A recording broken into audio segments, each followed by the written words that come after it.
What's up, everybody? My name's Mike Sjogren, here with my co-host, Emmanuel Pani. We're part of a group of specialized real estate investors you've probably never heard of. We didn't start with deep pockets or wealthy families, and we don't rely on 401ks, mutual funds, or traditional real estate investing. In fact, many of us don't even own the properties that fund our freedom.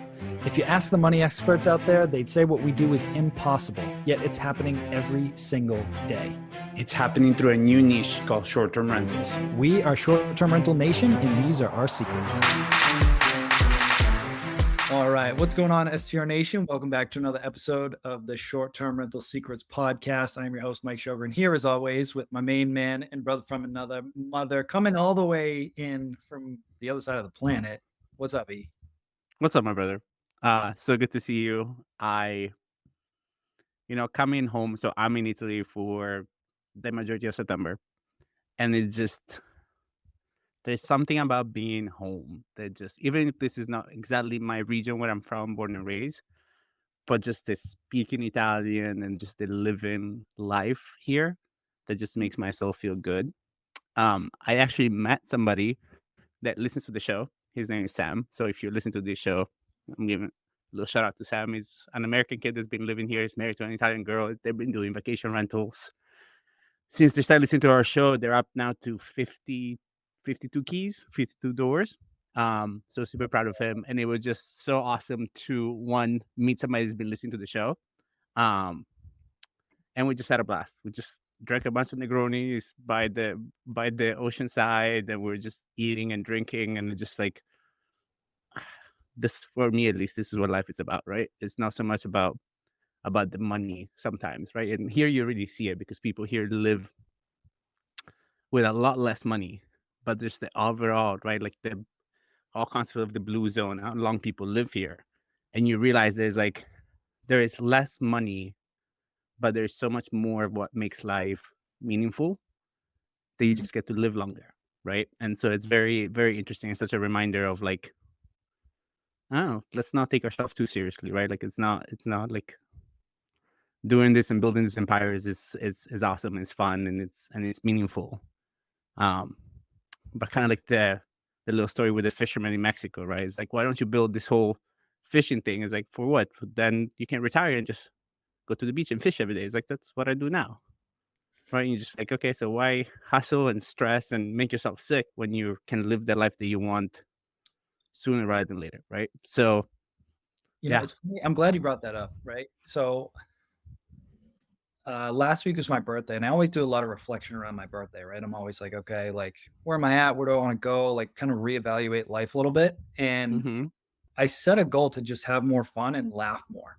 So one of the things I've been doing is, on the way home from work, instead of listening to podcasts and audiobooks like I always do, I put on like Sirius XM, and I just put on some comedy channel, and I'll just laugh all the way home. And then by the time I get home, I'm in like a great mood. I've like decompressed from work.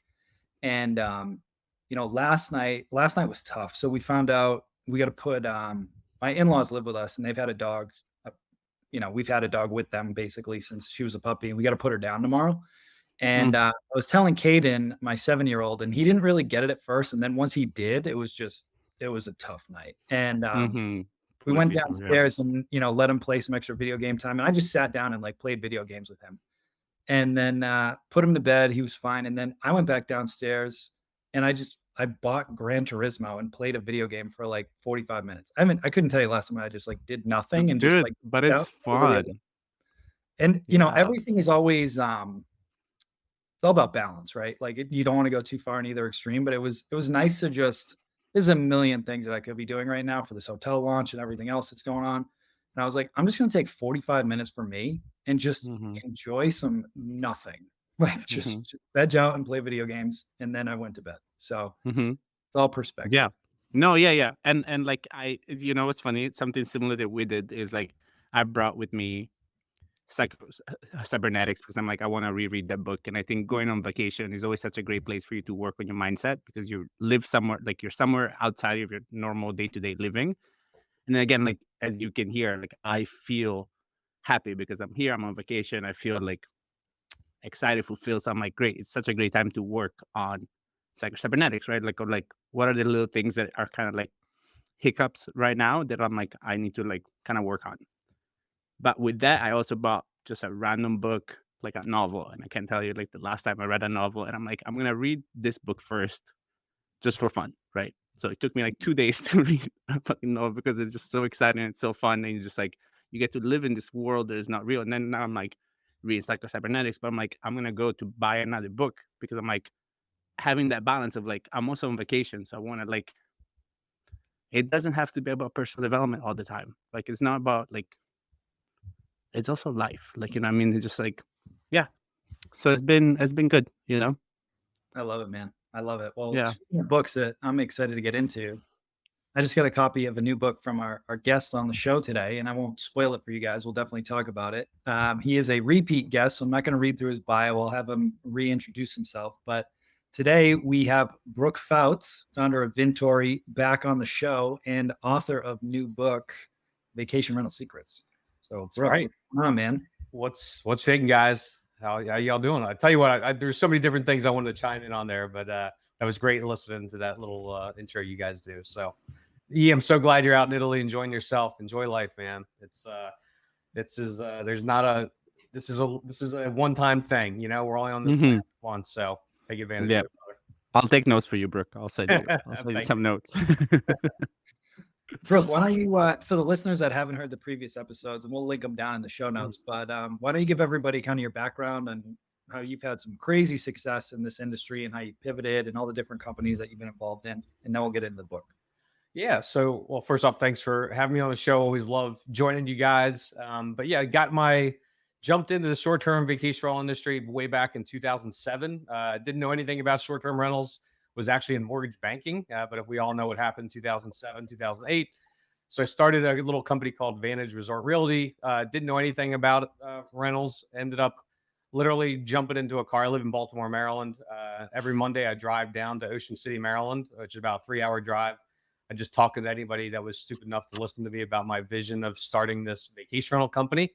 And, it was pretty tough in the early days, but before you know it, we grew up pretty fast. We grew up from 0 to 500 properties in 5 years. I sold that company in 2013, had some various other leadership roles, mainly in, growing inventory in multiple markets. And then about 4.5 years ago, I just realized I was like, everywhere I went, every time I went to a conference, every time I spoke at a conference, the biggest pain point it felt like everyone had was growing inventory. And it just blew my mind. There was hundreds, if not thousands of companies that were all focused on the guest. They were focused on OTAs and marketing and everything else, but nothing was focused on the supply, on getting inventory. And I said, look, this is something I'm really passionate about, something I absolutely love, something that I've been blessed to be, pretty good at. Why don't I start a company that does it? And that was 4.5 years ago. We launched Vintory, and that's exactly what Vintory does. We are focused exclusively on solving one problem only, and that's helping professional short-term vacation rental managers grow their inventory.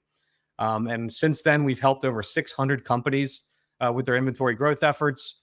I think we've got it from a strategy perspective. We have it from a marketing perspective. We have it from a technology perspective. We have it from a data perspective.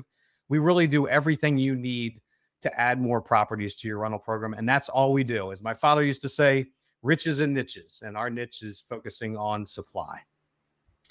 Love that. Love that. And aside from the book, I mean, I just love talking to you. Every time we hang out, I'm like, I walk away with a notebook full of notes. So let's talk about how this new book came about. Actually, before we do that, real quick, the previous book that you wrote, I freaking loved it. 0 to 500 properties in 5 years. It's like a blueprint for growing your short-term rental business. Like it's phenomenal. So I don't want to just glaze that over. I love that book. Thank you. But now you got a new one. So how did that come about?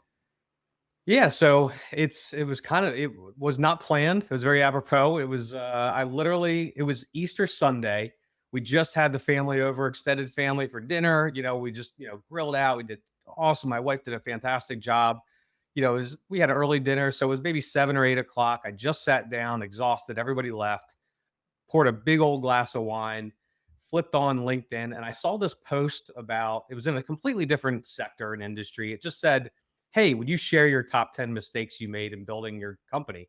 And I was like, what a brilliant question, that mistakes, because you learn so much from your mistakes. You actually learn more from your mistakes than you do actually the things you do right. And secondly, it's something about being vulnerable and actually sharing your mistakes publicly with everybody else. So I went to 4 people real quickly that I knew within the industry. I just shot them a quick email. I said, "Hey, do you mind sharing your top 10 mistakes you made?" Didn't expect anyone to even reply. Believe it or not, all 4 of them replied. But the first gentleman that replied was a guy named Ryan Dame at Casago. And they were awesome. And that next morning, I just threw it on LinkedIn, didn't think too much of it. And all of a sudden I started getting like text messages and phone calls, and people were like, dude, this post you made was awesome. And like I looked at it practically went viral, and I was like, this is pretty badass. So I ended up going and I posted the other 3 people that did it the next 3 days in a row, and it was just catching steam and momentum. And for the next 52 days straight, I posted a new top 10 mistakes from another person, new person that started a vacation rental management company. And it just went fantastic. And so again, had no intentions of turning into a book. It was just meant to be a little post on LinkedIn. And I was at the Northwest VRP conference. And I remember somebody coming up to me and they said, "Hey, Brooke, I just want to introduce myself. I never met this guy before." He's like, "I love your post you do on this series." He goes, "I actually print out every single one of them and I put them in a little binder." And I was like, "So you're creating kind of like a little book?" He goes, "Exactly." And at that point, I was like, you know what? I got to turn this content is way too good just to let it sit on LinkedIn. There's so many great learning lessons in this. So that was when I made the decision to turn it into a book. And here we are today. And listen to this little fun fact. So from the first post till the first copy I had it printed in my hand was 3.5 months. Like, Wow. unbelievable how fast that went. Wow. That's wild. So we'll link it all down in the show notes and we'll share the link here in a second. But let's just pick 3. Yep. Because I love reading stuff like this, because a lot of them you're like, okay, yeah, I get it. But there's usually like 1 or 2 that you're like, damn, that's a good point. Right. So why don't we just pick 3 of them, whatever order you think, and let's just talk about some of the top 3 mistakes that you saw in that book. Sure. So let me give the format of the book first off. So the first part of the book is just everybody's mistakes. So it's, from 1 through 52, we highlighted them and they list their top 10 mistakes. The second part of the book is broken down into 10 chapters. And what we realized was when we had all this information, we had all these mistakes, you could almost see where it was actually going. It seemed like every one of those mistakes fell into, there was probably maybe 12, 15, something like that. But the majority, I would say 80, 90% of all the mistakes really fell into 10, buckets. So that's how we organized the second part of the book. Broke it down to 10 chapters, and we can go through a couple of these different ones. So the first one I think that I like is it really came down to it was team. It's just amazing how important your team is. One of the gentlemen, Clark Twitty with Twitty Vacation Rentals out in Outer Banks, he has over 1,000 properties, and like his properties are doing like insane amount. They do over like $100,000 per property. He said, he had a quote. He said, "This business, as with many others, remain very simple, simply all about people. It contains a lot of other things, but everything is wrapped up in just good people." And I think that's actually how we started that chapter of talking about team. So it really came down to, when you look at team, there was a couple different things. The first was hiring. A lot of talk about personality assessments. I know we've talked a lot about culture index and predictive index, these psychometric personality assessments and how important they are. A lot about firing, and then nurturing and delegating. So the things that I kind of found interesting was many people made the mistake of just not doing a really good job of hiring, and like maybe hiring too soon, maybe not doing a good enough job with vetting. I think Sarah Bradford, great property manager who exited her businesses, she said hiring employees without really vetting them, not having an organized training program, and not regularly checking in with them was one of the biggest mistakes she made. And the theme about personality assessments, those psychometric personality assessments, came back time and time again. It's amazing how many people are using these things like predictive index and culture index. And then here you go, though, firing. Firing, I think, was one of the most popular. It's like, it just seemed like many people know that they need to get rid of somebody, but they just can't make that decision to do it. And I think one of the lessons that I think it was Lino shared was just like, look, you're actually helping them by getting rid of them. They're obviously not in the right role. They're not in the right place. You're actually doing them a favor by letting them go. And because they're obviously not being successful in your organization. So team was probably one of the most important ones. And it is, and it's a factor that I found with Vintory for sure is really, because right now with Vintory, we have the right idea at the right time. What determines our success or not is really the team that we assemble. So that's why I spend probably 2/3 of my day really revolves around recruiting and nurturing and developing my team. You and I had a side combo. I just want to get this out. Sorry, E, before I lose No, go for it. on this. You and I had a side conversation probably 9 months ago, Brooke, and it's stuck with me like to this day. Where I was talking about like how my role has evolved so much now in the company, and like I don't really do much, like operationally at least. And you were like, your primary focus right now, all that you need to do is recruit. Yep. Like that is all you should be doing. And then, you connected me with Steve, and that's been a phenomenal relationship with him and all the folks over at Better Talent. But it's so true. Like finding good people and getting them in the right seats, it's so liberating. Like, because when you do that, like that weight is off of you, and you have a great team with a great culture of people that you can trust to just get the job done. It's a game changer. And that's the only way. Like so many people talk about time freedom. The only way to truly get time freedom is having the right people on your team. All the automation in the world, I don't care how good your tech stack is. If you don't have a good team, you in the back of your head will always be checking this thing. Yeah, I'm holding my phone for you podcast folks. So yeah, no, I agree 1,000%. It's amazing when you have that person on your team and you can count on them, you can trust them, how much that saves you, how much mental anguish that saves you.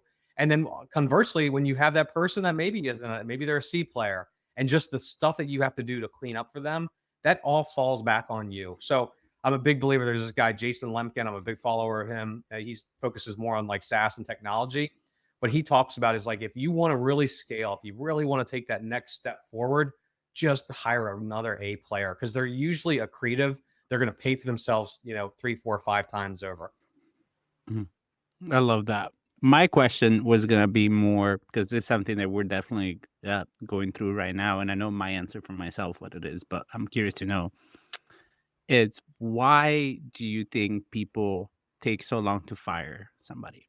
It sucks. Firing people is awful. It's not a fun conversation. You know what I mean? Like, even if they deserve it, even if it's something that they are, they're failing miserably in that role, it's still an awful thing to do. One of the best, I actually listened, there was a podcast, I actually save it. It's Sam Altman, who is the former president of Y Combinator. He's now president or CEO of OpenAI. He has this whole entire section on a podcast where he talks about firing people and just talking about look, make it a win for them. How can you make it where they actually get the win? He's like, usually when the attorney gives you the recommendation, I go the exact opposite.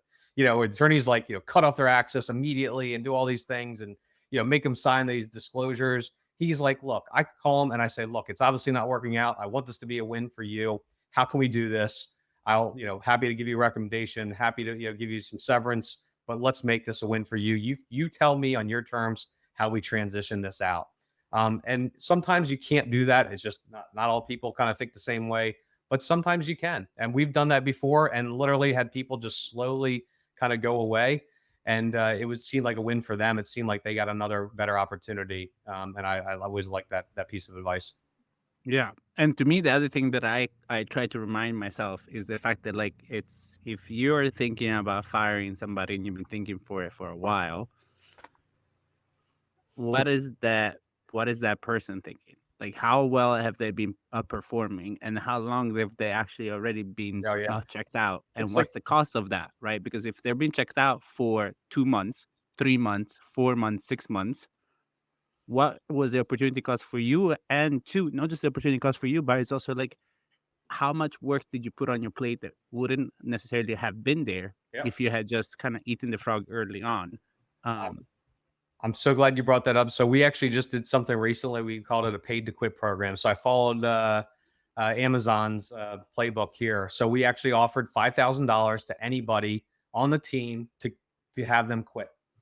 And, we have about 50 employees and we wanted to see what would happen. We gave them like a 2-week warning. So it wasn't like spur of the moment, that kind of thing. We actually had one young lady that took us up on it. And the great thing about was like exactly what you just said, E. They were, look, if they are miserable enough that $5,000 is going to be all that it takes to get them to quit, then how much money are they costing you by actually staying on the team? I guarantee you it's probably 3, 4, 5, 10x that $5,000. So I'm just pulling it forward. I'm just pulling her, letting her, kind of go out on her terms. It was a win for her, and everything else, and it ended up working. So I'm happy to share kind of the disclosures we did and all the information and talking points for that. But it was a great example. But I was glad that only 1 out of 50 took us up on it. Yeah, I can feel a little anxiety there. Imagine if it like 25% of your team is like, actually, you know what?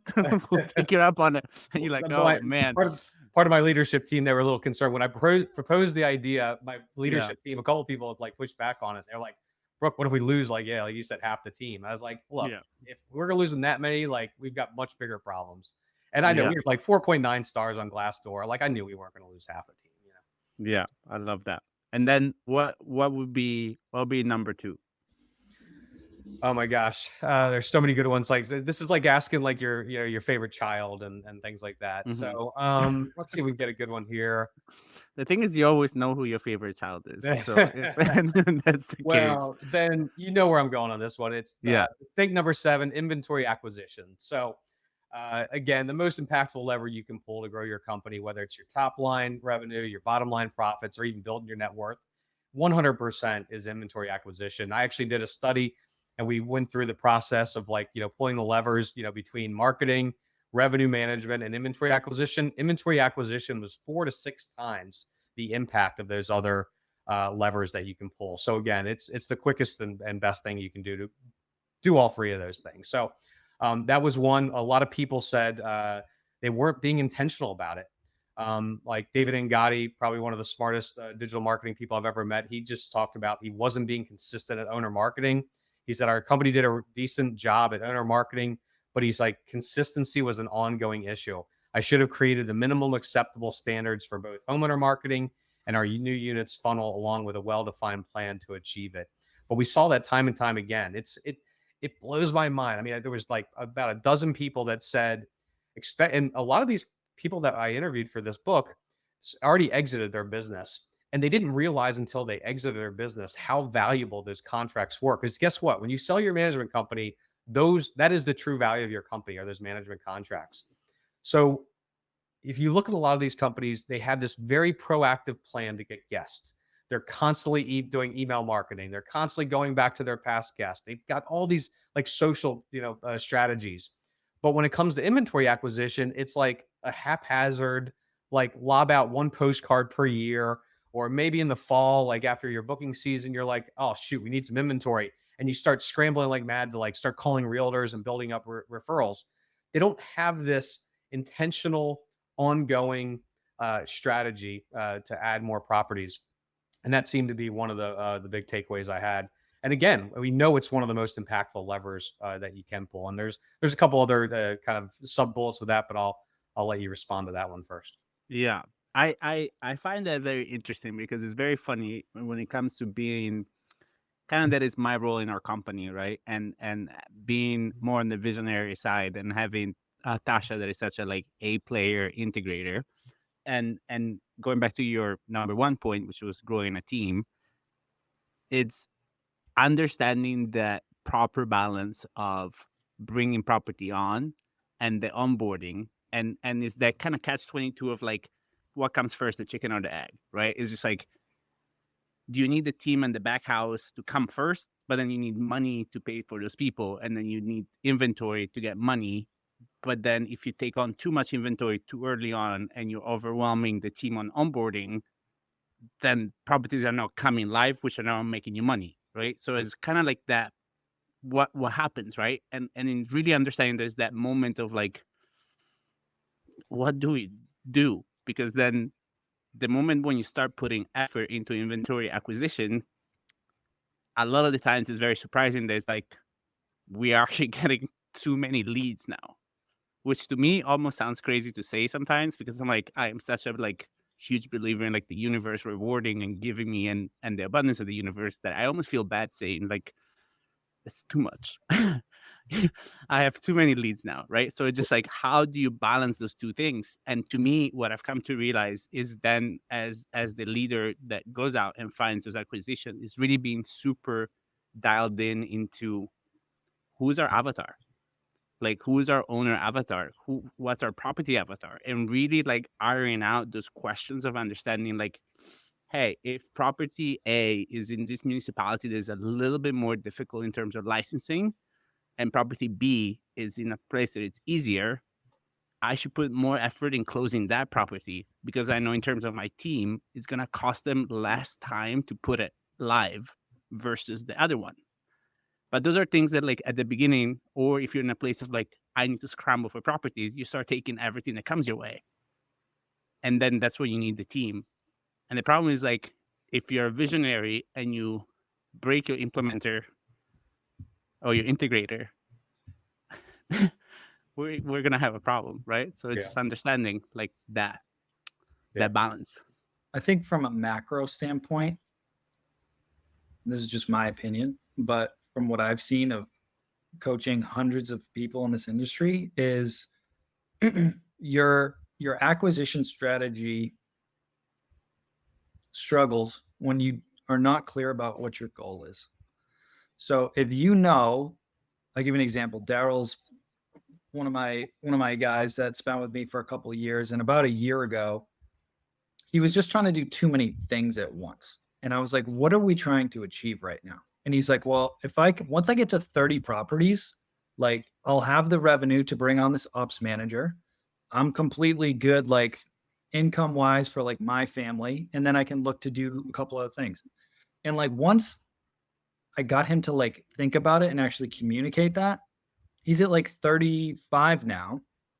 He added like 10 in the last like 9 months. Whether that's a lot or a little is your perspective. But you know, today we jumped on our boardroom call and he's like, yeah, I just added 2 more. He brought on a business development rep that all they're doing now is lead gen. And he's just taking these calls and just closing deals now.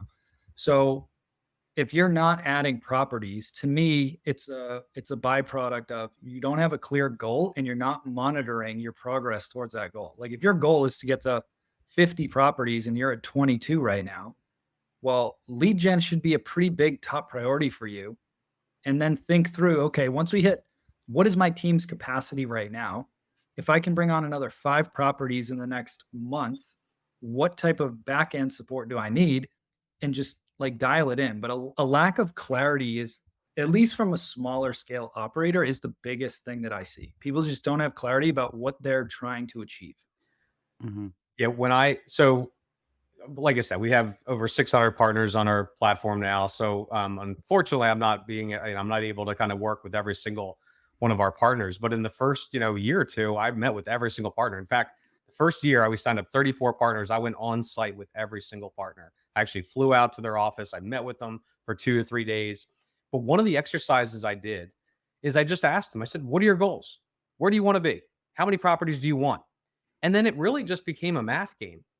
I don't want to say it wasn't hard, because it's obviously really hard to do this, but you just figured out like the goal. If they wanted to, like some people, they wanted, like Jed Stevens, he had 10 properties. His goal was to grow to 35 because he wanted to get to the point where he could quit his full-time job as being an engineer. I've met other partners that have 100 properties. They want to get to 500 properties, so, but it just becomes really a math game of how much, time, money, and effort you want to put into it. And we just back into it. And it like with direct mail, pretty much your response rate is going to be between 0.5% and 1%. And then what you're closing, and then you can guesstimate about what your closing rate is going to be. Your closing rate is probably going to be anywhere between 15 to 35%, somewhere in that range. So then it just becomes a math game. How much money then, if that's the goal you want to do, then this is how much money you need to invest. And we go through some of the other channels. We go through some of the referral channels. We go through some of the building out referrals with realtors and things like that. And it's, but yeah, it's working through the platform, working through the system, working through the math. And when I built Vantage, I had a pro forma. I was a corporate finance major in college. I built out these massive pro formas with like financial analysis. but I did that same thing for my business. And I knew within a couple points of where I was going to be year after year based on my growth trajectory. And it all came down to, this is when, again, it was that aha moment. It's like, it's all about the freaking inventory. You know what I mean? Like I knew I was going to get guests. And then I could also do little things like predict, like, hey, if I increase my processing fee from $39 to $79, that all falls to the bottom line. When you've got 3,500 reservations per year, that's a lot of freaking money. And you can just start predicting those things. But I know I went on a tangent there, but it is pretty cool to kind of, map it out like Mhm. that. Yeah. No, as my dad always say, like you plan the work and work the plan. Yep. And I think a lot of people like have the dream, but then they don't have the work, and dreams don't work unless you do, in a sense, right? Yep. And you get lost in the like dreaming part of it. And again, like you can dream it and you can start taking action, but then if you don't start thinking a couple steps ahead, again, like Mike was saying, right? Like if you don't have the team behind you, you can sign up 10, 15, 20 clients. But then if the team is not there to support it, you're going to ultimately not be able to live up to whatever got your clients in the first place, which then leads to a whole other kind of set of issues, right? Okay, so those were the first two. What is number three? And if you can, number three, give us something that is maybe surprising, like something that like you were not expecting, right? Because like again, like I think people were like team inventory. They're like, okay, like yes, but like what's something that you're like, holy shit, that was Yeah. You guys, this one was actually a surprise for me. And well, it wasn't, but it was what was a surprise to me was it was the number one answer. It was the number one mistake, and it was not networking sooner. So talking about networking, conferences, and also reaching out to your local competition. Your local competition should be your friend, not your foe. So this was like I said, it wasn't a surprise to me about the networking and conferences and local competition, but it was just how many people said it. Like I said, I think it was number one. So one of the most popular responses, again, just they wish they went to more conferences sooner. The takeaways that they got and they received from it. Usually, I always call it the $2,500 rule. Like every time I go to a conference, at a bare minimum, I walk away with a $2,500 takeaway. Usually 5, times that. And then, like I said, the one that a lot of people mentioned was really just not reaching out to their local competitors and, kind of extending an olive branch. And that was one thing I never did. I've done it here at Vintory. Anytime any company comes out there that looks anywhere similar to what we're doing, the first thing I do is I reach out to them. I introduce myself and say, look, this industry is big enough for all of us. I am happy to help you out any way I can.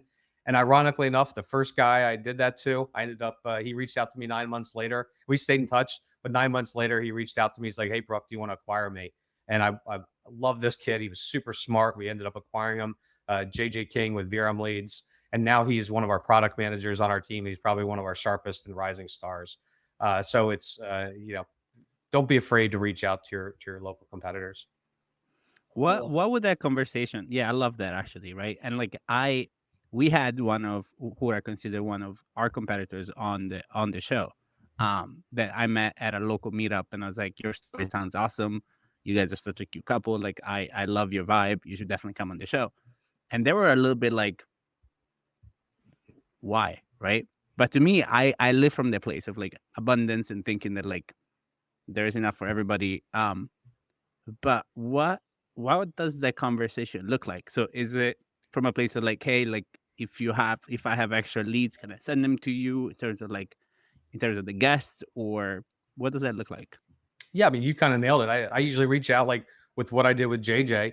I just reached out to JJ, said, hey, I noticed you're in, kind of doing the same thing we're doing. I come from a mindset of abundance. This is a big industry. There's plenty of business to go around. I'm happy to help you out any way I can. Just wanted to kind of share notes and just chat and introduce myself. And it was just simple as that. We just talked about the industry, talked and learned about his background. And then we shared texts back and forth. Every Saturday or so, or every other Saturday, seemed like we'd jump on the call for an hour or so and just kind of chat. And like I said, a couple months later, he ended up reaching out to me and said, hey, would you guys think about acquiring me? But I was, when I sold my company, Vantage Resort Realty, and I went to go work for Trover down in Orlando. he was one of the biggest. I mean, he was president of VRMA at the time. He was probably one of the most well-respected companies in the short-term rental space. And he would have his competitors over all the time. And this was a surprise to me. I mean, I remember one time walking in the conference room, and it was like The Godfather. There was like 8 different, the biggest companies in the industry all just rolled out of their conference room.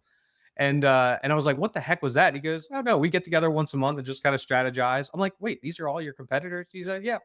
And I just thought that was the coolest mindset of helping each other out. How can we pull together? Another example of this was CJ Stam with Southern Comfort Cabin Rentals based out of Blue Ridge, Georgia. He's one of our early partners with Vintory. Great guy. He banded together with, I think, 3 or 4 of their local competitors, and they picked the slowest weekend in the fall or of the year. And they said, you know what, we're going to create a blues and barbecue fest.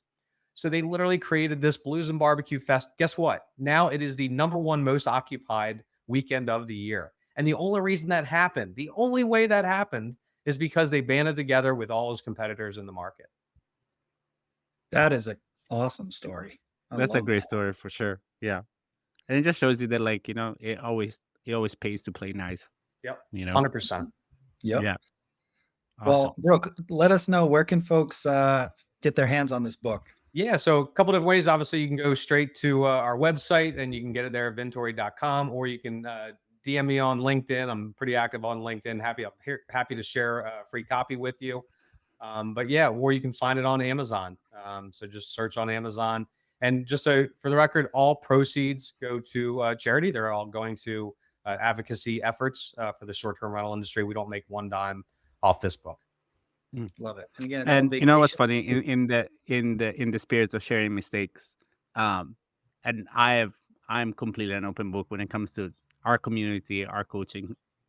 And Brooke actually asked me to send him the top 10 mistakes, and I was so bugged down by life when it happened. And I was like, he's like, I'm gonna post it on LinkedIn, and I was like, our LinkedIn is not ready. My LinkedIn is not updated. We have to do all these things that I have to update all this stuff. And the business doesn't have a LinkedIn. I'm like, I'm going to do it. I didn't do it. And I didn't send my feedback to him. Right. And I'm like, it's one of those things that's like, I could have not just like learned in the moment and being part of it, but also learned from the experience. And I didn't, just because I got completely bogged down doing other things that were maybe not as rewarding. And so, like, who knows? You know what I mean? Like, always, I don't know, always like make time for the things that are actually more important. Yeah. And this is kind of like the theme from the beginning of the show. It's just kind of like the. Well, I'll get you in the second. I'll get you in the second edition. There you go. Thank you. Love it. Well, Brooke, as always, man, really appreciate your time and everything that you do for this industry, and your willingness to just have that abundance mindset and share your knowledge just so freely with everybody. So truly appreciate you. Yep. And as always, I want to end this with our final question.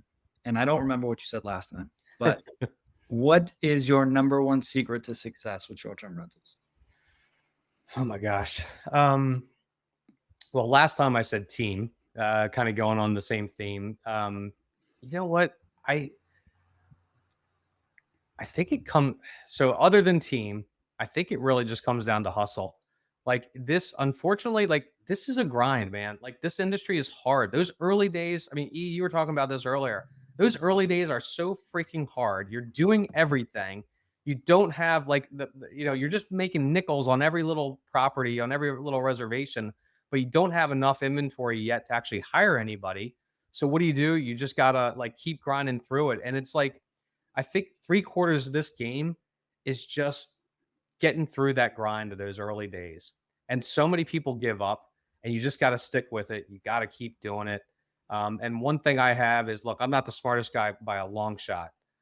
I mean, I went to East Carolina, easy you, but I've got grit, man. I've got grit, and I've got hustle, and I will outwork everyone else out there. And unfortunately, and I'm trying, I don't want to be like, kind of the hustle culture and all that other stuff, but you got to do it. It is just so freaking hard to break through it. And 75%, 85% of the people aren't going to do that. And it sucks, but trust me, it gets better. So I love that, Brooke. And I think what the difference is in terms of hustle culture, I don't think you're proposing hustle 24/7. Is actually like the being purposeful with your grind and understanding that like you're doing it for a reason and being mindful of where you're hustling. Because I think the thing that a lot of people do wrong when they start in this industry, you spend way too much time doing stuff that doesn't yield you anything versus you doing the things that you know are hard and difficult and you don't want to do. But those are the things that yield you the most growth and the most opportunity to actually level up. So Yeah. versus like, you know what I mean? Like do the grind and do the grit on the stuff that means something, like Yep. growing a team, inventory acquisition, everything else, versus worrying about your business cards and your other little things that don't mean anything. Like grind on the stuff that actually makes a difference versus grind on the stuff that it's easy and keeps you occupied and busy, but doesn't go anywhere. Yeah, there's a book. Sorry to go on a tangent. I know we're wrapping up here, but there was a book called Ready, Fire, Aim that's fantastic. And what they talk about that in the beginning, and they go through different businesses at different stages, and they talk about until you get to $1 million in revenue, don't worry about anything else.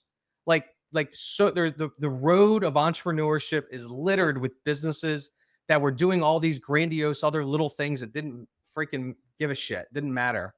You know what I mean? Until you get to $1 million in revenue, nothing else matters because you do not have a business until you get to $1 million. I'm not talking about $1 million of reservations. I'm talking about $1 million in revenue to you as the company.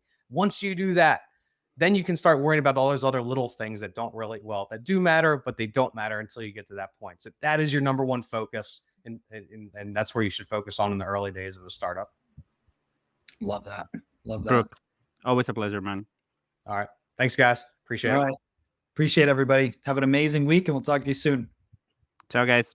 Hey, STR Nation, if you enjoyed this episode, please make sure to hit that subscribe button and leave us a review. And in the comments, let us know what topics you want us to cover on upcoming episodes, and we'll make sure to get that in the books for you. And if you really want to learn how to launch, automate, and scale your short-term rental business, if you want to go deeper, then check out our free masterclass at strsecrets.com.